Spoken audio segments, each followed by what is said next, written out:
నమస్కారం. ఆర్వీఆర్ టీవీకి స్వాగతం. భారత్లో పెట్రోల్ ధరలు రేపోమాపో గణనీయంగా పెరిగే అవకాశం ఉందని ఆర్థిక నిపుణులు ఇప్పటికే హెచ్చరించారు.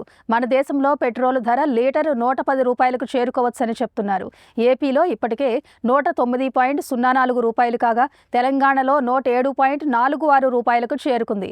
ఇందుకు విరుద్ధంగా అటు ఇరాన్లో చమురు మార్కెట్ కుదేలైన వాతావరణం స్పష్టంగా కనిపిస్తుంది. పశ్చిమాసియా ఉద్రిక్తతల నడుమ ఇరాన్ చమురు నిల్వలు ఎక్కడికక్కడ పేరుకుపోయాయి.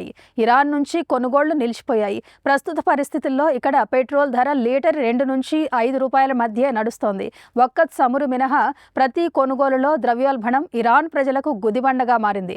హర్మోజ్ జలసంధి నుంచి రవాణా పూర్తిగా స్తంభించిన నేపథ్యం ప్రపంచ చమురు ధరలు ఒక్క పట్టాన స్థిరంగా ఉండే సూచనలు కనిపించడం లేదు. ప్రపంచవ్యాప్తంగా అత్యధిక దేశాల్లో ఆయిల్ ధరలు భగ్గుమంటున్నాయి.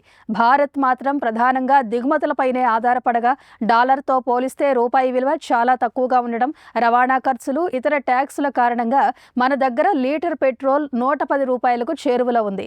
ఇరాన్, ఇజ్రాయెల్ మధ్య జరుగుతున్న యుద్ధం వల్ల ప్రపంచ చమురు సరఫరా వ్యవస్థకు గుండెకాయ లాంటి హర్మోజ్ జలసంధికి ముప్పు ఏర్పడింది. భారత్ విషయానికొస్తే అంతర్జాతీయ మార్కెట్లో బ్రెంట్ క్రూడ్ ధరలు ఇప్పటికే అధిక ధరలకు కొనుగోలు చేస్తున్నాం.